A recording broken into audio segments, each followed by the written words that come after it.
Mak, ai macam tu ha dia makan ha. 2 ekor. Kali ni lembik ah. Tengok dia kat atas.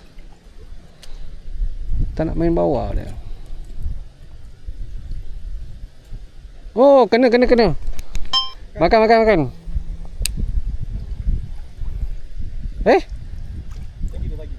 Ha, tu. Awak. Iya. Oh. Ah. Tak balik. Motor satu.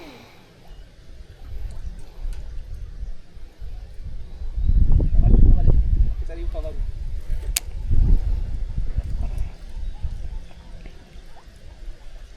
Ini umpan pun dah separuh ni. Mata pun tak ada. Sorry lah Toman.